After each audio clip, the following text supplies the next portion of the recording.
Hello दोस्तों, स्वागत है आपका आज के इस नए वीडियो में।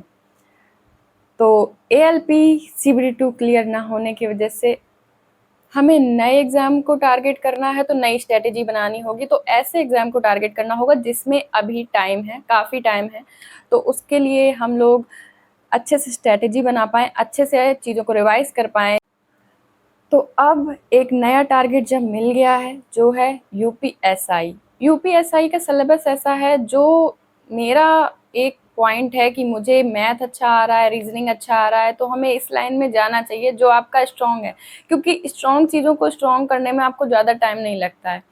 तो इसलिए यूपीएसआई इज़ द बेस्ट, क्योंकि अभी उसमें टाइम है और अभी नोटिफिकेशन भी नहीं आया है, कुछ समय लगेगा, नोटिफिकेशन आएगा, फिर नोटिफिकेशन के बाद वैकेंसी आएगी, वैकेंसी के बाद एग्ज़ाम डेट आएगी। तो इतना टाइम है कि आप एक शुरू से बिल्कुल ज़ीरो से अगर तैयारी करते हैं, स्लोली सब कुछ हो जाएगा। तो यूपीएसआई में टोटल 4 सेक्शन है। जो फर्स्ट हो गया मैथ, जिसमें 40 क्वेश्चन आने हैं, हर क्वेश्चन 2.5 मार्क्स का होता है। फिर सेकंड हो गया जीके और जीएस, ये 40 क्वेश्चन आने हैं और इसमें भी ऐसा ही है कि एक क्वेश्चन 2.5 मार्क्स का है। जीके जीएस में ये भी है कि जीके जीएस के साथ यूपी जीके भी आनी है, आपको मूल विधि भी पूछा जाएगा।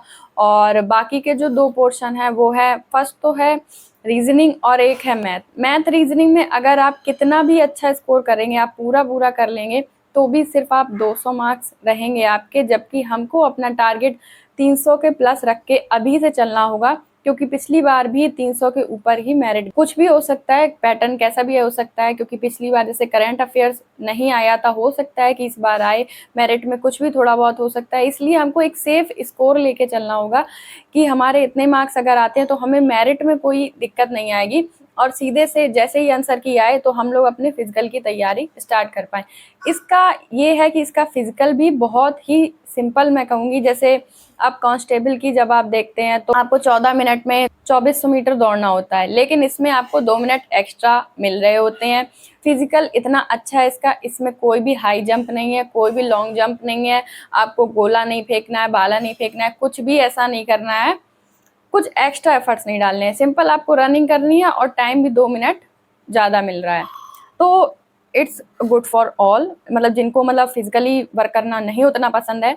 मतलब जैसे काफ़ी बार हम लोग क्या करते हैं कि एक जगह बैठे रहते हैं, पढ़ते रहते हैं, तो हमारा बॉडी उस तरीके से बन जाता है, समझने लगता है कि अब फिर उसको एकदम से आप रनिंग करेंगे, एकदम से तो नहीं कर पाते। कई बार मेरे साथ ऐसा हो चुका है, न जाने कितने ऐसे एग्जाम है जिसमें फिजिकल में मेरा नहीं हो पाया है। तो क्योंकि एकदम से शरीर नहीं समझेगा। अगर आप थोड़ा डेली रनिंग कर रहे हैं डेली, तो वो चीज़ आप मेंटेन कर पाएंगे कि जब आपकी एग्जाम डेट आए तो आप और उस पर एफर्ट्स डाल सकते हैं। बट जब आप एक ही जगह बैठे रह रहे हैं तो इसमें बहुत ज़्यादा मुश्किल आती है, फिजिकल में बहुत मेहनत लगती है, आपके शरीर को आदत नहीं है, तो उसमें नहीं हो पाता है। लेकिन ऐसा भी नहीं है कि सिर्फ यूपीएसआई मेरे पास टारगेट है। अभी जूनियर असिस्टेंट का एग्जाम हो चुका है, तो उसकी टाइपिंग भी देखनी है, टाइपिंग भी देनी है। तो इंग्लिश की टाइपिंग और हिंदी की, उसमें भी 2 टाइपिंग रहती हैं। साथ में हिंदी की टाइपिंग में आपको 25 वर्ड पर मिनट करने होते हैं, इंग्लिश की टाइपिंग में आपको 30 वर्ड पर मिनट करने होते हैं। इंग्लिश की टाइपिंग लगभग मेरी तैयार है, क्योंकि सीआईएसएफ का जब मेरा एग्जाम था उसमें टाइपिंग में, उसमें भी 35 टाइपिंग मांगी गई थी इंग्लिश की, तो इसलिए सीआईएसएफ में मैंने उतनी कंप्लीट कर ली थी मैंने टाइपिंग। तो इंग्लिश की मुझे कोई टेंशन नहीं है, बट हाँ, हिंदी की टाइपिंग सीखनी पड़ेगी। और हिंदी थोड़ा टफ भी होता है, मुझे ऐसा लगता है कि हिंदी की टाइपिंग इंग्लिश की टाइपिंग से ज़्यादा कठिन है, मतलब हार्ड है। इसलिए क्योंकि देखिए, अब जैसे आपके सामने कीबोर्ड रखा हुआ है, तो आपको सीधे दिख रहा है ए इधर है या ये इधर है, आप चीज़ों को याद कर लेंगे। लेकिन हिंदी का कोई भी आपको अक्षर उसमें दिख नहीं रहा है, तो उसमें आपको थोड़ा-सा मेहनत करनी पड़ेगी, चीज़ें याद करनी पड़ेंगी, ये इधर। तो ऐसा ही है। अब अपना एक नया टारगेट जब हमें मिल गया है, तो उस रास्ते पे जाएँगे, उसको अचीव करने के लिए जाएँगे। और जो भी कैसे-कैसे क्या बुक्स लेनी है, क्या करनी है, मैं एक और अगला वीडियो बनाऊँगी। उसमें मैं आपको बताऊँगी कि कौन-सी बुक मैंने ली है। अगर आपको वो अच्छी लगती है, तो आप लोग भी उस बुक को परचेज़ करिएगा। तो आज के लिए वीडियो में इतना ही। Thank you so much for watching the video.